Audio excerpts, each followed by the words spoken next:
Shalom, salam sejahtera dalam nama Tuhan Yesus Kristus. Bapak Ibu, saudaraku yang dikasihi Tuhan, kita bertemu lagi dan akan membaca, merenungkan firman Tuhan. Mari kita berdoa. Terima kasih Tuhan Yesus, Engkau memberikan kami kesempatan pada saat ini untuk kami baca Alkitab dan mendengarkan firman-Mu. Tolonglah kami, beri kami kemampuan, sehingga apa yang kami baca dan renungkan kami boleh mengerti. Tuhan tolong kami sehingga firman Tuhan akan menuntun kami untuk kami boleh menjadi pelaku firman. Kami boleh berbuah dalam hidup ini. Firman yang kami paham akan membuat kami semakin kokoh, kuat, dan tegar dalam Tuhan. Terima kasih Tuhan, ini doa kami. Dalam nama Yesus kami berdoa. Amin. Bapak Ibu yang dikasihi Tuhan, firman yang akan kita baca pada kesempatan ini dalam 1 Korintus pasal 6 ayat 12 sampai ayatnya yang ke-20. Dengan judul nasihat terhadap percabulan. Segala sesuatu halal bagiku, tetapi bukan semuanya berguna. Segala sesuatu halal bagiku, tetapi aku tidak membiarkan diriku diperhamba oleh suatu apapun. Makanan adalah untuk perut dan perut untuk makanan, tetapi kedua-duanya akan dibinasakan Allah. Tetapi tubuh bukanlah untuk percabulan, melainkan untuk Tuhan, dan Tuhan untuk tubuh. Allah yang membangkitkan Tuhan akan membangkitkan kita juga oleh kuasa-Nya. Tidak tahukah kamu bahwa tubuhmu adalah anggota Kristus? Akan kuambilkah anggota Kristus untuk menyerahkannya kepada percabulan? Sekali-kali tidak. Atau tidak tahukah kamu bahwa siapa yang mengikatkan dirinya pada perempuan cabul menjadi satu tubuh dengan dia? Sebab demikianlah kata Nats, keduanya akan menjadi satu daging. Tetapi siapa yang mengikatkan dirinya pada Tuhan menjadi satu roh dengan dia. Jauhkanlah dirimu dari percabulan. Setiap dosa lain yang dilakukan manusia terhadap manusia terjadi di luar dirinya. Tetapi orang yang melakukan percabulan berdosa terhadap dirinya sendiri.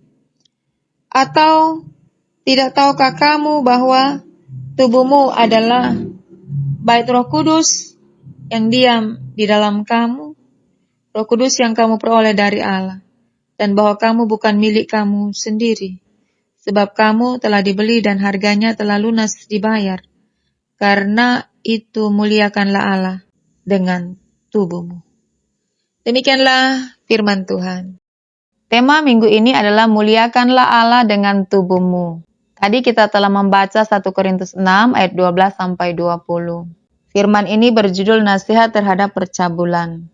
Percabulan, kata ini berkonotasi dosa atau sesuatu yang negatif. Nah, kata percabulan, cabul atau berasal dari bahasa Yunani porni atau pornea, yaitu sesuatu yang dikaitkan dengan aktivitas seksual yang bukan dengan suami atau istri, bukan dengan pasangan. Nah, mengapa Rasul Paulus mau memberi nasihat terhadap percabulan? Ternyata orang Kristen di Korintus telah terlibat dalam praktek persinahan atau praktek percabulan, pelacuran. Nah, orang Kristen terpengaruh dengan budaya setempat. Di Korintus ada banyak kuil-kuil, tempat penyembahan berhala, dan tempat persinahan. Salah satu kuil di sana adalah kuil Dewi Afrodit yang dipercaya dan berkembang pesat di Korintus. Dan disediakan kuil besar menjadi tempat penyembahan dan pelacuran, dan orang Kristen di Korintus, sekalipun mereka sudah mengenal Kristus, tetapi mereka juga terpengaruh dan kompromi dengan dosa percabulan. Bukan hanya itu saja, tetapi juga dalam penyembahan ibadah-ibadah di kuil-kuil, mereka juga menikmati makanan yang telah dipersembahkan kepada ilah-ilah. Hal yang lain yang mempengaruhi mereka adalah konsep Yunani kuno yang memisahkan roh dari tubuh manusia. Roh itu kekal, tubuh itu fana. Tubuh itu tidak penting sebab akan musnah dihancurkan pada akhirnya. Nah, cara berpikir ini atau pengaruh ini mempengaruhi orang-orang Kristen di Korintus sehingga terjadinya percabulan. Nah, ketika kita menemukan atau menjumpai apa yang dikatakan oleh Rasul Paulus di ayat 12 adalah tanggapan dari Rasul Paulus mengenai hal itu. Ayat 12 berkata, segala sesuatu halal bagiku. Titik sampai situ. Kata halal di sini artinya adalah tidak melanggar hukum. Tidak melanggar hukum atau diperbolehkan. Nah, Paulus mengutip apa yang ada dalam pikiran orang Korintus, kata halal, tidak melanggar hukum. Kata Paulus, semua halal. Semua tidak melanggar hukum. Makan boleh apa saja karena makanan sudah didoakan, tidak lagi ada makanan yang haram atau yang halal, yang kudus atau yang tidak kudus. Sekarang kita sudah menjadi orang merdeka, bebas dalam Tuhan yang telah menebus kita. Nah, kata atau teologi ini dipakai oleh orang Kristen di Korintus untuk melegalkan kompromi terhadap persinahan, percabulan. Maka Rasul Paulus berkata, segala sesuatu halal bagiku, tetapi bukan semuanya berguna. Jadi untuk segala sesuatu yang sekalipun halal, ukurannya juga adalah apakah itu berguna, apakah itu bermanfaat. Tetapi aku tidak membiarkan diriku diperhamba oleh suatu apapun. Jadi meskipun, ini kata Rasul Paulus, tetapi meskipun aku melihat segala sesuatu itu halal, aku tidak membiarkan diriku diperbudak, diperhamba oleh suatu apapun. Ini penjelasan Paulus menanggapi tentang percabulan. Jadi untuk melakukan segala sesuatu tidak hanya melihat dari sisi apakah ini halal, diperbolehkan, tidak melanggar hukum. Tetapi ada juga hal yang lain yang harus menjadi pertimbangan. Apakah yang aku lakukan ini berguna, bermanfaat? Apakah yang aku lakukan ini memperbudak, memperhamba atau tidak? Ayat 13, makanan adalah untuk perut dan perut untuk makanan. Tetapi keduanya akan dibinasakan Allah. Nah, ini tadi dipengaruhi juga oleh konsep berpikir Yunani. Allah, ayat 13, makanan adalah untuk perut dan perut untuk makanan, tetapi kedua-duanya akan dibinasakan Allah. Jadi, tidak apa-apa untuk makan apa saja, termasuk apa yang sudah dipersembahkan kepada berhala. Tidak apa-apa melakukan segala sesuatu, makan segala sesuatu. Kan perut tubuh ini akan dibinasakan pada akhirnya, akan hancur pada akhirnya. Tidak berdosa, tidak merupakan suatu permasalahan karena berpikir bahwa yang dilakukan itu pada akhirnya akan binasa. Tapi justru di sini Paulus mengoreksi pandangan ini dengan berkata, tetapi tubuh bukanlah untuk percabulan. Nah, karena tadi mereka berpikir, tidak apa-apa berzina, tidak apa-apa makan makanan yang sudah persembahkan kepada berhala, tidak apa-apa karena pada akhirnya tubuh ini juga akan binasa.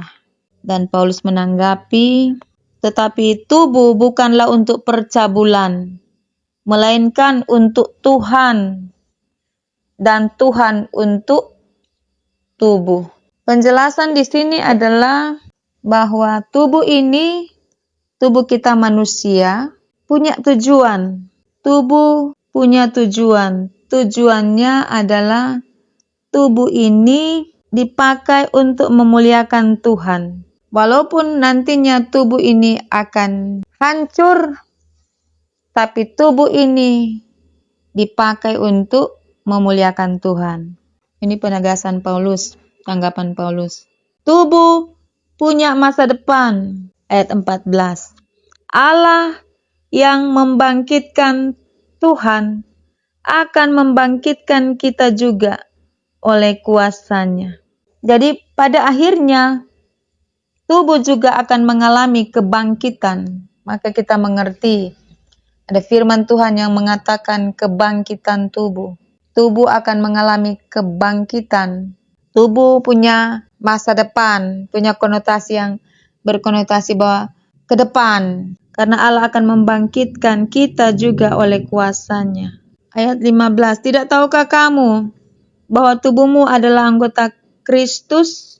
Akan kuambilkah anggota Kristus untuk menyerahkannya kepada percabulan? Sekali-kali tidak. Nah, ayat 15 ini Rasul Paulus mau menjelaskan bahwa tubuhmu adalah anggota Kristus. Masakan anggota tubuh adalah anggota Kristus, lalu kita akan menarik anggota tubuh ini keluar untuk masuk dalam percabulan, dalam persinahan. Sementara tubuh ini adalah anggota Kristus. Kita sudah menyatu dengan Kristus. Kita sudah ditebus oleh Kristus. Dikuduskan oleh Kristus. Masakan kita akan pergi merelakan diri ini ke tempat pelacuran, ke tempat persinahan untuk melakukan dosa dan tidak memuliakan Allah? Masa kita akan begitu tega tubuh yang telah dipersekutukan dengan Tuhan menjadi anggota Kristus, lalu kita dengan sengaja untuk memberikannya menjadi hamba dosa? Kata Rasul Paulus, sekali-kali tidak. Ayat 16, atau tidak tahukah kamu bahwa siapa yang mengikatkan dirinya pada perempuan cabul menjadi satu tubuh dengan dia? Sebab demikianlah kata Nats, keduanya akan menjadi satu daging. Ini Rasul Paulus mengutip Kejadian 2 ayat 24. Kita membaca Kejadian 2 ayat 24. Sebab itu seorang laki-laki akan meninggalkan ayahnya dan ibunya dan bersatu dengan istrinya, sehingga keduanya menjadi satu daging. Keduanya menjadi satu daging.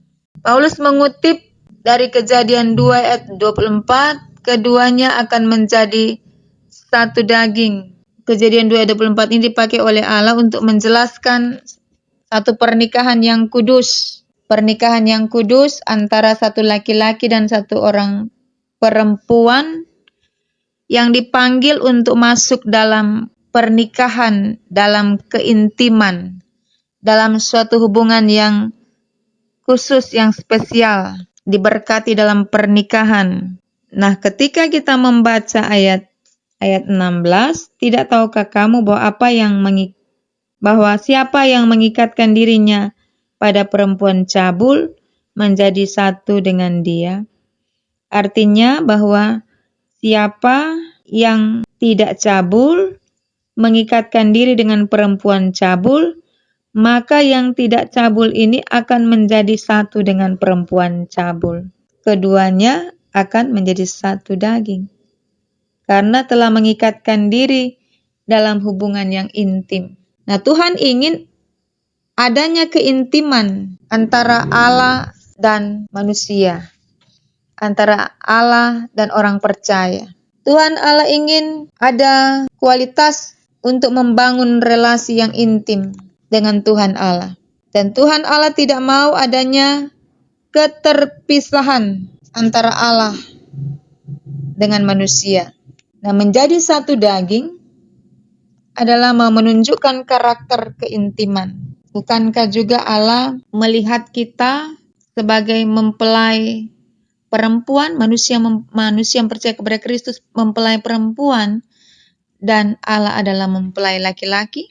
Kata mempelai berarti pernikahan, hubungan. Dalam hubungan ada keintiman. Dan keintiman itu berhubungan dengan Kejadian 2:24 hanya dapat dinikmati, hanya berhak dinikmati oleh suami dan istri. Dalam hal ini kesatuan fisik.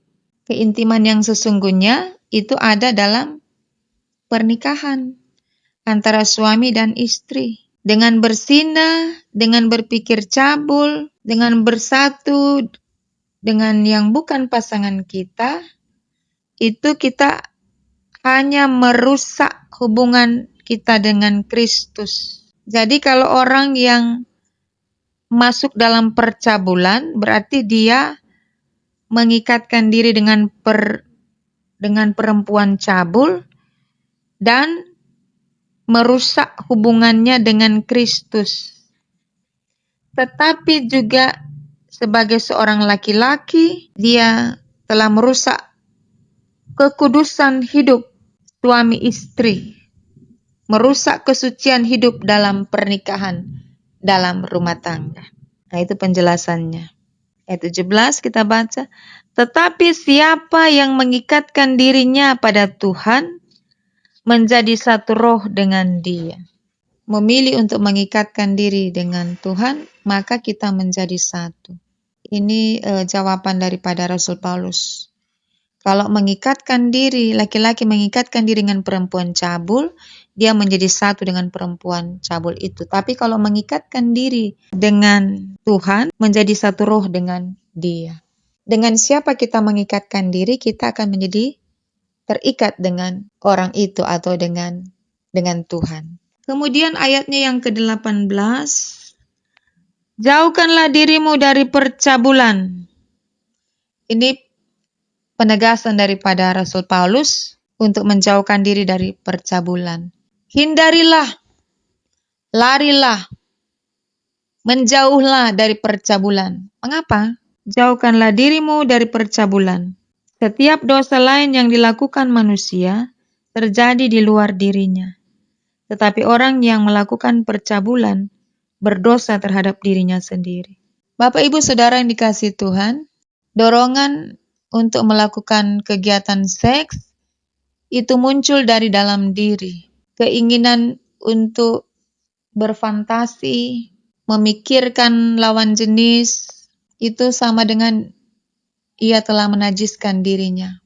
Seseorang yang merusak diri, dari mulai ia melihat-lihat gambar-gambar porno, situs-situs porno, itu akan masuk dalam pikiran. Itu sangat berbahaya.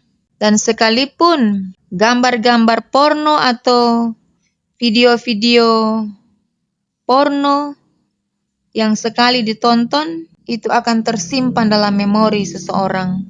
Tidak akan terhapus dari otak pikiran seseorang. Sekalipun apa yang dilihat, apa yang ditonton itu sudah dihapus, gambar-gambar sudah dirusak, tetapi itu sudah terekam dalam pikiran.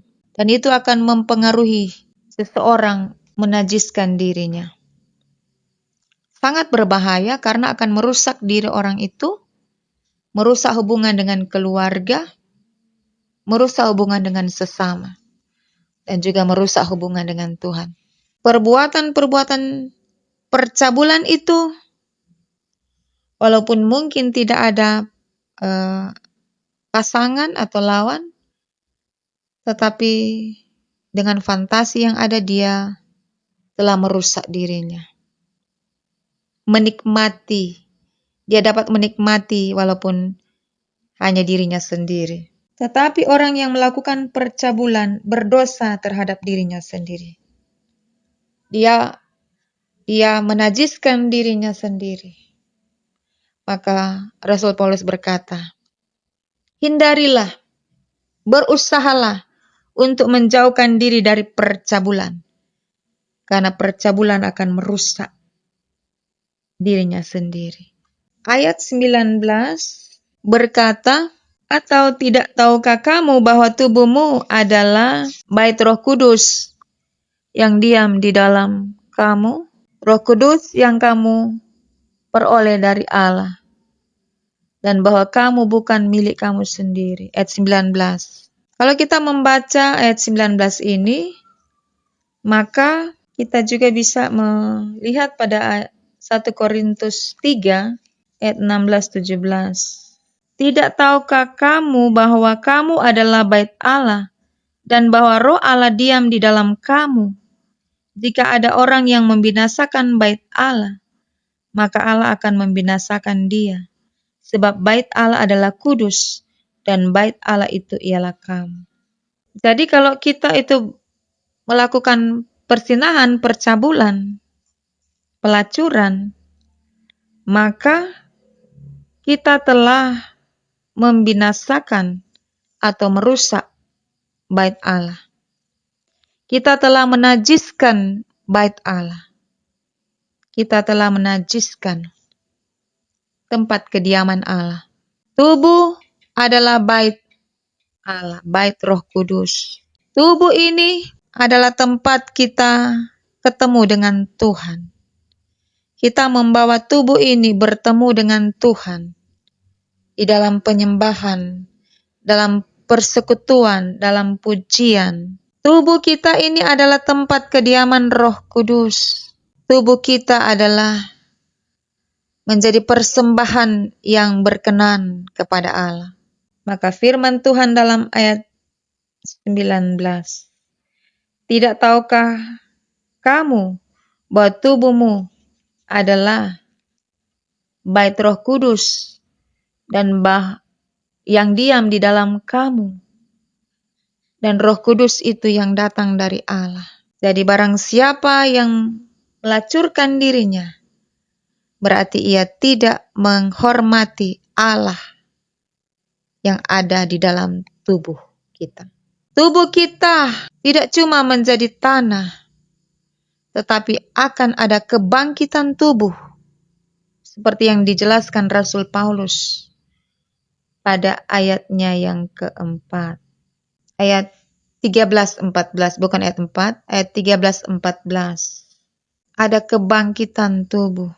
Maka karena tubuh kita adalah tempat Roh Kudus berdiam, maka kita tidak boleh suka-suka sesuai keinginan kita menggunakan tubuh ini dengan sembarangan.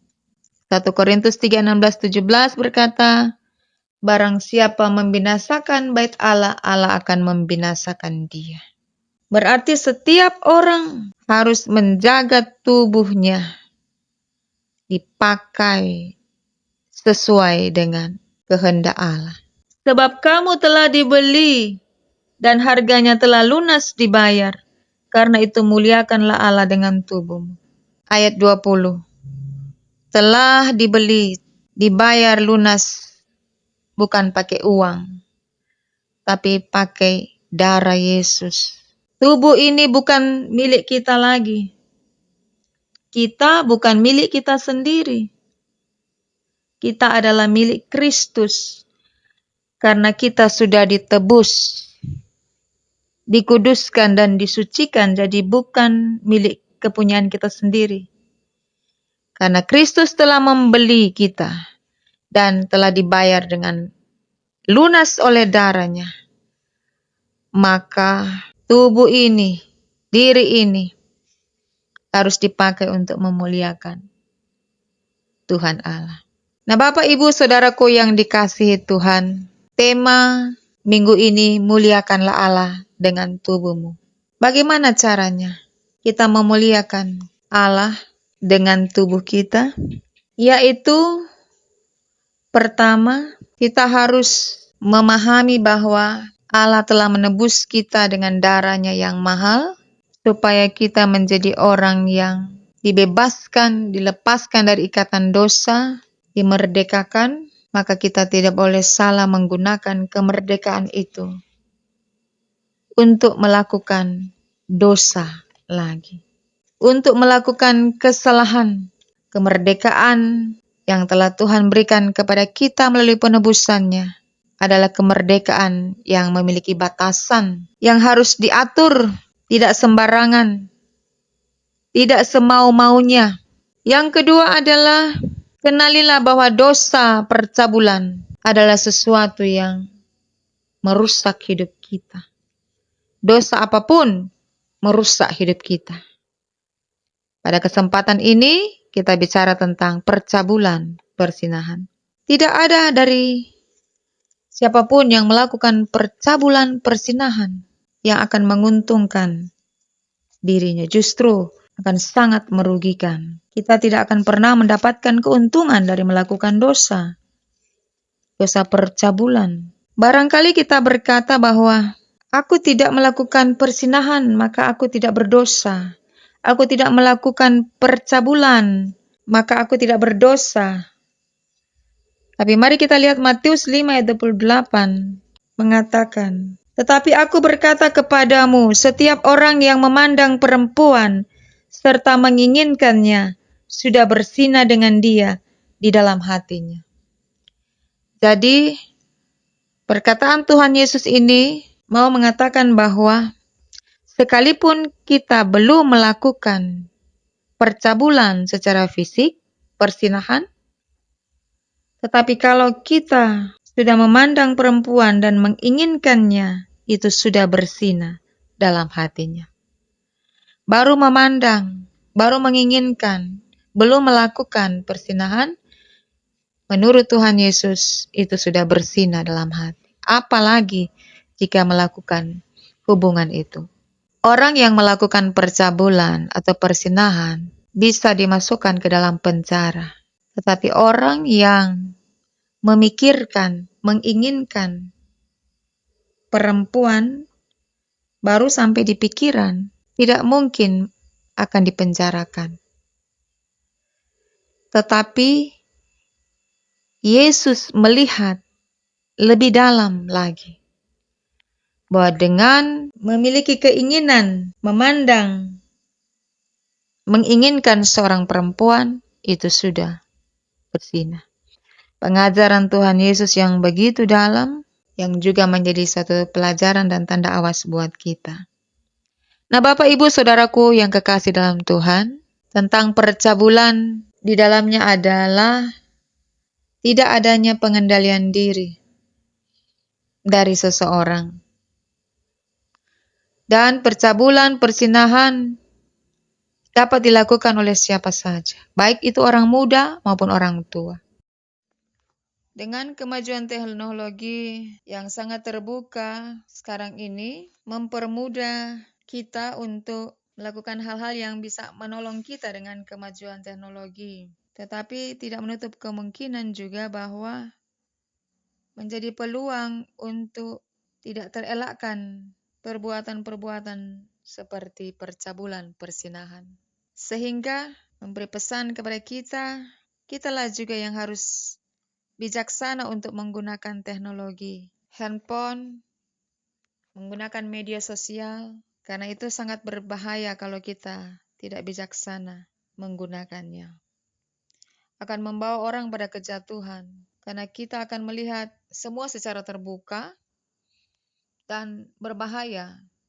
Ada banyak situs-situs porno, gambar-gambar porno, video-video yang tidak layak, tidak pantas kita konsumsi. Tetapi bukankah banyak yang menyukai tontonan-tontonan seperti itu? Di era keterbukaan ini, orang tua maupun anak-anak bisa dengan mudah melihat, mendapatkan informasi-informasi, tayangan-tayangan yang akan menjerumuskan kita kepada kejatuhan.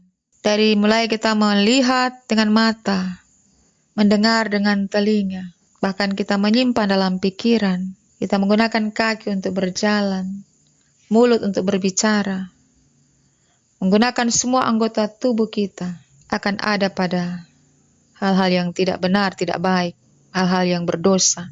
Perbuatan-perbuatan yang jahat, perbuatan-perbuatan yang merusak hubungan terjadi karena tidak bijaksananya kita menggunakan teknologi, menggunakan waktu, menggunakan bakat, kemampuan, dan berbagai yang kita punya. Tema muliakanlah Allah dengan tubuhmu, artinya muliakanlah Tuhan dengan apa yang telah Tuhan beri kepada kita. Kembalikan kepada fungsinya. Mata untuk melihat, tentu melihat hal-hal yang benar, yang baik. Pikiran untuk memikirkan apa yang Tuhan ingin kita pikirkan. Tangan, telinga, kaki, karena tubuh ini adalah milik Tuhan. Maka kita kembalikan untuk memuliakan yang empunya tubuh. Kita tidak berhak atas tubuh kita. Tuhan berhak atas tubuh kita. Tuhan Yesus memberkati. Amin. Mari kita berdoa. Bapa, terima kasih atas firman-Mu pada saat ini. Tuntunlah kami dalam Roh Kudus, sehingga firman Tuhan menjadi berkat buat hidup kami. Kami menjadi pelaku firman. Kami menjadi berkat, nama Tuhan dipermuliakan. Dalam nama Yesus kami berdoa. Amin.